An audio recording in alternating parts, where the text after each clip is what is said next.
जो लोग मेरा नाम दाऊद इब्राहिम से जोड़ रहे हैं, जो लोग मुझे आतंकवादी कह रहे हैं, देशद्रोही कह रहे हैं, हमारे लोग सारी चीज़ों को रिकॉर्ड कर रहे हैं। लोग मुझे वहाँ पर पकड़ कर लोगों ने मुझे खड़ा किया।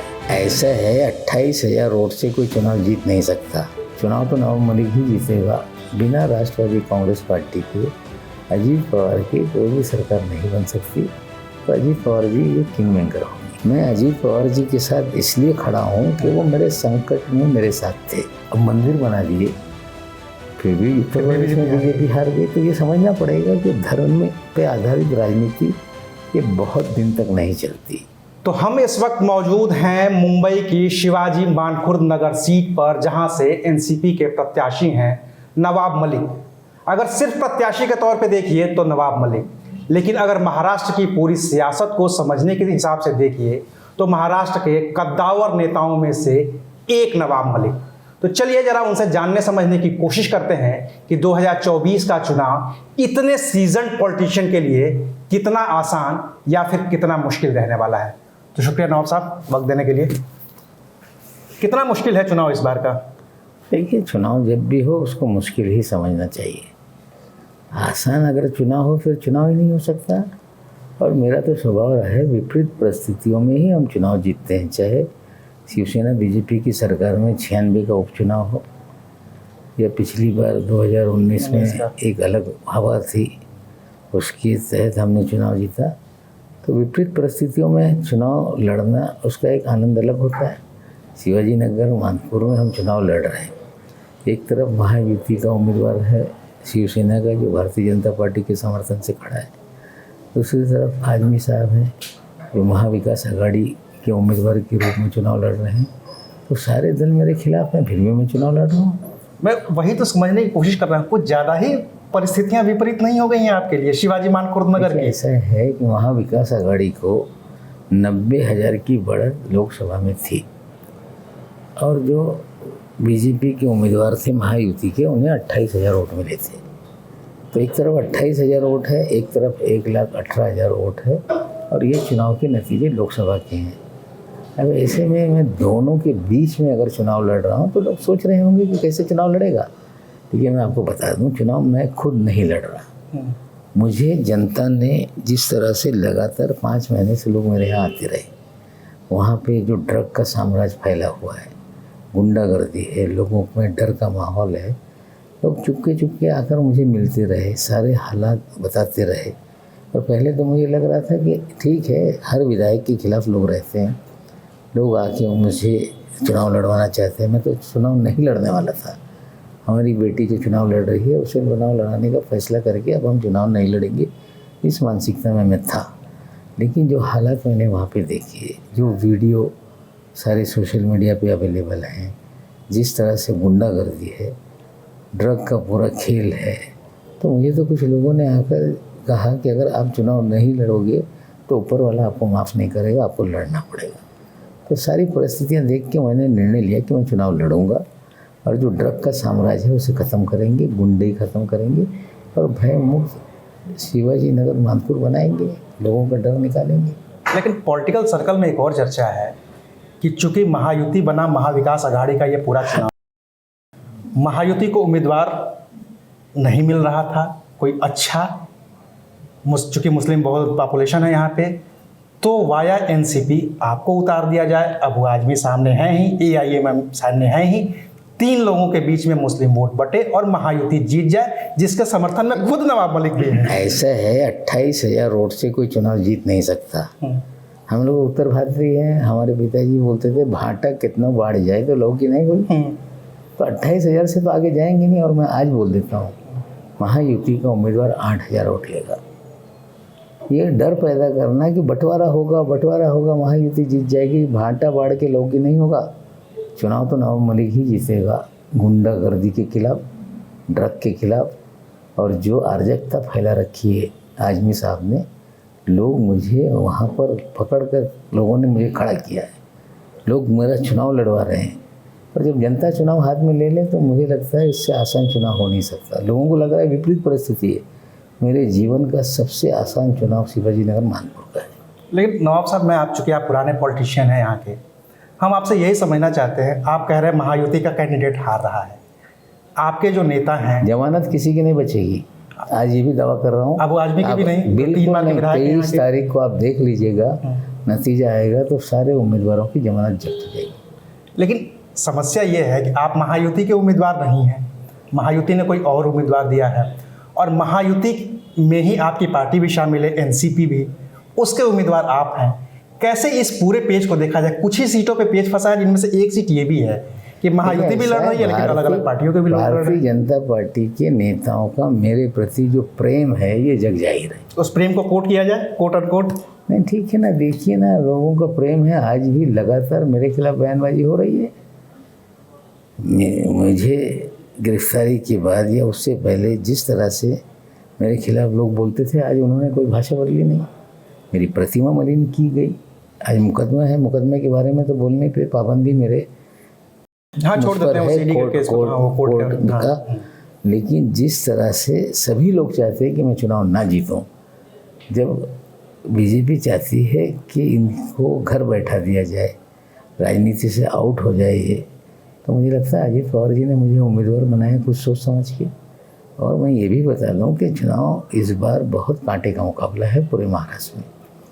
कौन सरकार बनाएगा आज बोल नहीं सकते, लेकिन चुनाव के बाद अजीत पवार ये किंग मेकर होंगे, मैं बार बार बोल रहा हूँ ये। और नतीजे के बाद 2019 में किसी को पता था कि इस तरह की सरकार बनेगी? बिल्कुल नहीं। हम लोगों ने बनवाया, हम लोग हैं, देखेंगे नतीजे के बाद क्या करना है, कैसे आगे जाना है। लेकिन आप लोगों ने बनवाया, फिर वो टूटन भी हो गई, फिर आप लोग इधर आ गए। मैं तो जेल में था जब सारे फैसले हुए। तो मैं अजीत पवार जी के साथ इसलिए खड़ा हूँ कि वो मेरे संकट में मेरे साथ थे।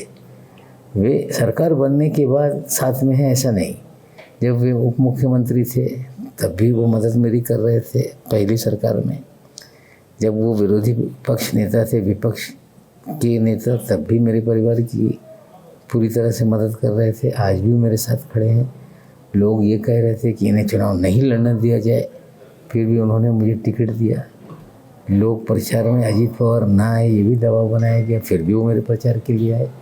तो जो व्यक्ति आपके साथ, जिसके साथ मैंने कई सालों काम किया है, और जो व्यक्ति आपके साथ डट के खड़ा रहे, तो आपका भी कर्तव्य बनता है कि ऐसे लोगों के साथ खड़े रहे। राजनीति में देखिए बहुत लोग अपनी निष्ठा बदलते रहते हैं, लेकिन हमने कभी अपनी निष्ठा नहीं बदली। जिनके साथ खड़े रहे उसके साथ खड़े रहे। मैं यहाँ पे आपको टोकूंगा, आप कह रहे हैं निष्ठा नहीं बदली। निष्ठा तो आपकी शरद पवार जी के भी साथ थी, क्योंकि शुरुआत आपकी सपा से। देखिए, मैं कांग्रेस का कार्यकर्ता था, युवक कांग्रेस में मैंने काम किया, फिर मेनका जी के साथ चले गए हम लोग। जवानी का दौर था हमारा, 24-25 साल की उम्र थी। फिर कांग्रेस में लौट के काम किया और 1995 में पहली बार मैं चुनाव लड़ा, समाजवादी और मैं कांग्रेस में टिकट मांग रहा था, और कांग्रेस ने मुझे टिकट देने समय पवार साहब बैठे थे, मुख्यमंत्री थे। जब इंटरव्यू ले रहे थे, मैंने कहा था कि आप मुझे टिकट दें या ना दें, मैं चुनाव लड़ूंगा। उसी समय मुझे टिकट नहीं दिया गया। राज बब्बर जी से मैंने मुलाकात की, उन्होंने नेताजी से बात करके मुझे 95 में टिकट दिया और मैं चुनाव हार गया। फिर उपचुनाव हुआ, और उस हारने के बाद नेताजी से मेरी मुलाकात जब हुई तो उन्होंने कहा आप चुनाव हारे नहीं, हरवाए गए। जब तक आप बेईमानी चुनाव में नहीं रोकोगे, जब तक कोई चुनाव नहीं जीतोगे। तो उनका मंत्र मैंने सीखा कि बेईमानी होने नहीं दो, तब चुनाव जीता जाएगा। अच्छा। तो चुनाव हम जीतते हैं।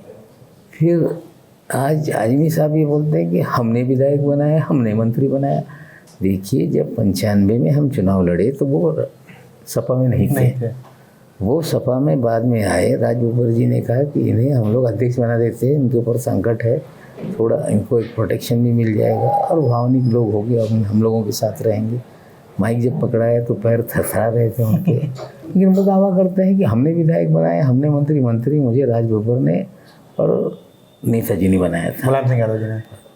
उस समय पार्टी दो फाड़ में महाराष्ट्र में बटी हुई थी। एक तरफ राज बब्बर जी और मैं थे, और दूसरी तरफ अमर सिंह जी और आजमी साहब थे। ये पार्टी के भीतर था।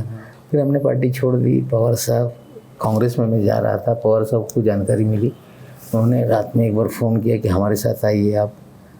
फिर उनके साथ हम गए, उन्होंने मुझ पर भरोसा जताया। जो भी जिम्मेदारी मुझे दी गई वो बखूबी हमने निभाई। पवार साहब के प्रति आज भी आदर है, और वो आदर ख़त्म नहीं हो सकता।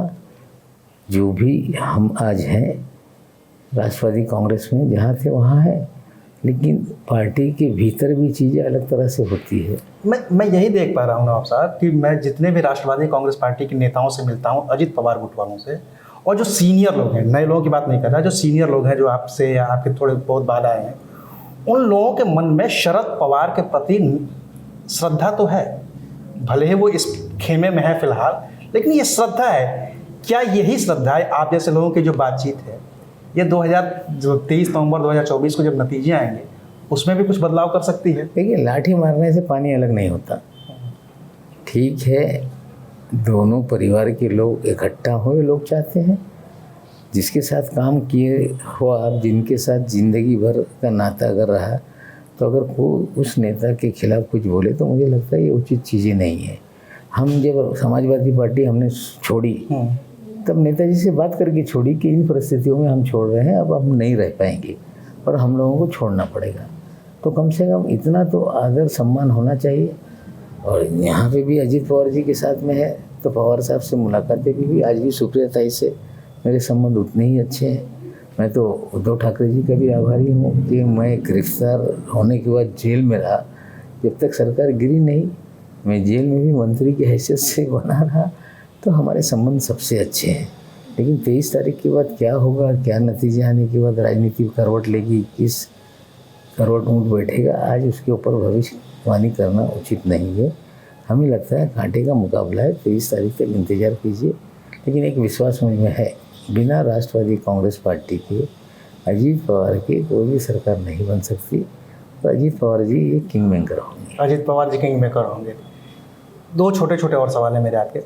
नवाब मलिक अजित पवार के साथ हैं, अजित पवार बीजेपी के साथ हैं, महायुति के साथ हैं, सरकार के साथ हैं, और आपके विरोधी अजित पवार के विरोधी दोनों लोग यही बताते हैं कि दोनों लोगों पे घोटाले के आरोप हैं, इसलिए वो सरकार के साथ हैं ताकि खुद को सेफ गार्ड कर सके, बाद में जो सरकार आएगी उसके साथ चले जाएंगे। देखिए, ऐसे जो लोग बोल रहे हैं उनका नाम मुझे पता नहीं। कांग्रेस के अध्यक्ष महोदय कहाँ थे?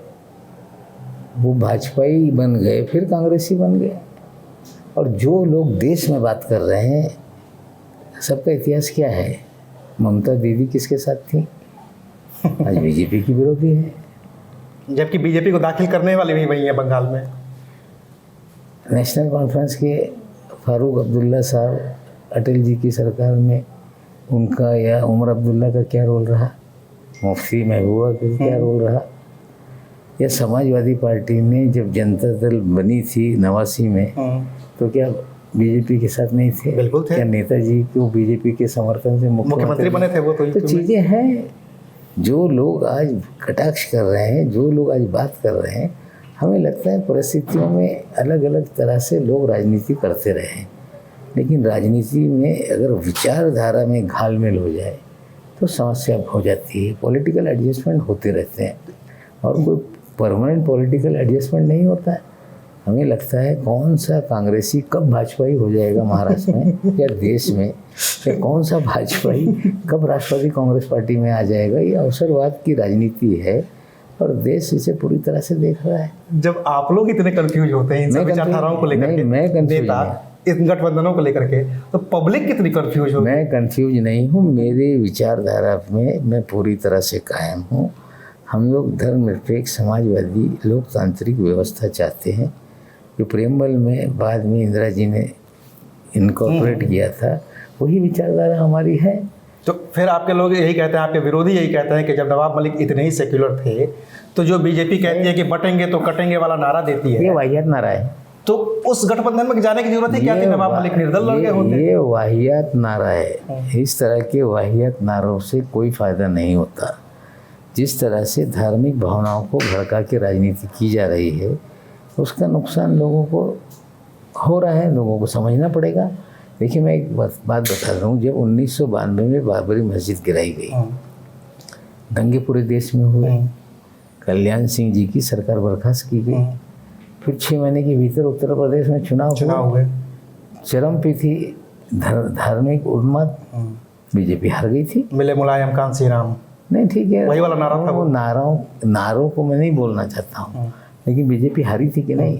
अब मंदिर बना दिए, फिर भी उत्तर प्रदेश में बीजेपी हार गई। तो ये समझना पड़ेगा कि धर्म में पे आधारित राजनीति ये बहुत दिन तक नहीं चलती। आपको कार्यक्रमों के आधार पर राजनीति करनी होगी। लोगों की रोजी रोटी के सवाल पे, लोगों की परेशानियां दूर कैसे हों, इन मुद्दों को लेकर अब अगर आप राजनीति करोगे तो ये दूरगामी राजनीति होती है, बहुत दिन तक चलती है। लेकिन धार्मिक भावनाओं की राजनीति ज़्यादा दिन तक नहीं चलती।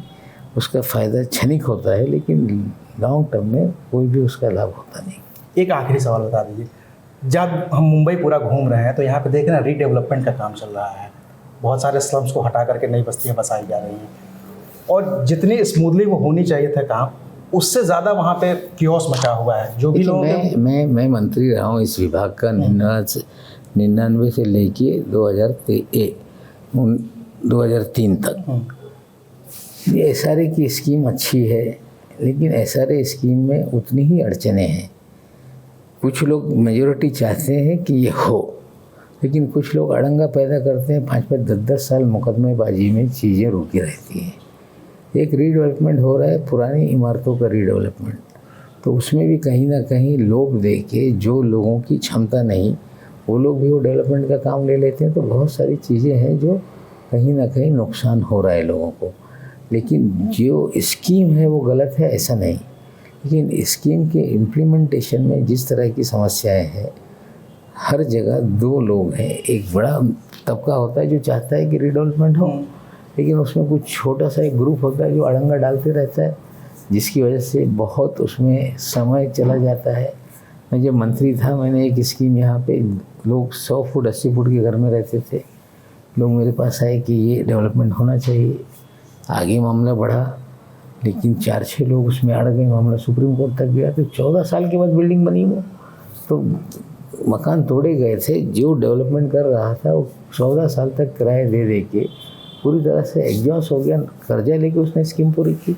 तो बहुत सारी चीज़ें हैं। रीडेवलपमेंट से मुंबई का फ़ायदा है, लोगों का फ़ायदा है। और पीस मिल में छोटे छोटे जहाँ पे बहुत बड़े स्लम हो, तो हमें लगता है उसको एक कंपोजिट तरीके से किया जाना चाहिए। शहर को झोपड़पट्टी से निजात दिलानी चाहिए, लोगों के जीवन में बदलाव आए। लेकिन आप इमारतों में झुग्गी झोपड़ी से लोगों को भेजते हैं, तो उसकी काउंसलिंग भी होनी चाहिए कि रहन सहन उनका बदल रहा है, तो वो जो कचरा वगैरह वो कैसे फेंका जाए, वो कैसे रहें, सोसाइटी किस तरह से चलती है। तो मुझे लगता है काउंसलिंग करके जो सोसाइटियाँ बनती है उसमें लोगों का सहभाग करके, कि जब जीवन में एक बदलाव आ रहा है तो उसे किस तरह से उसमें अपने आप को एडजस्ट करें, ये एक समस्या वो करना जरूरी है, ऐसा मुझे लगता है। अब एक जाते जाते इसके बिना मुकम्मल नहीं होगा ये पूरी बातचीत, और वो है दाऊद इब्राहिम से आपके संबंधों पे जो बीजेपी, खासतौर से मुंबई के बीजेपी के नेता, तो मैंने तो और कई बार इसका जवाब दिया है आपने। मुझे तो कुछ लोगों ने कहा कि अबू आजमी साहब भी बोल रहे हैं कि नवाब मलिक दाऊद का आदमी है।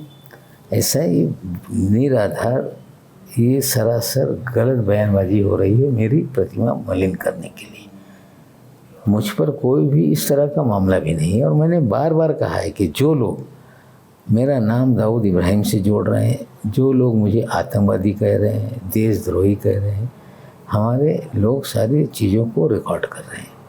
हम पूरी तरह से वे लोग जो बिना मतलब की बयानबाजी कर रहे हैं उन पे क्रिमिनल और सिविल डिफेमेशन का मुकदमा डालेंगे और हम वो लड़ेंगे। मैं स्पष्ट रूप से आज आपसे बोलना चाहता हूँ। तो मतलब नतीजों के बाद नवाब मलिक इस काम में लगेंगे, जिन्होंने आपकी प्रतिमा धूमिल की है, उनके खिलाफ आप मुकदमा दर्ज करने जा रहे हैं इस मामले में? दाऊद करना पड़ेगा।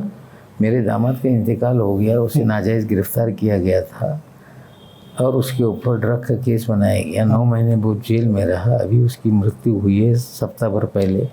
मृत्यु के बाद भी आदमी साहब उसको लेके बयानबाजी कर रहे हैं।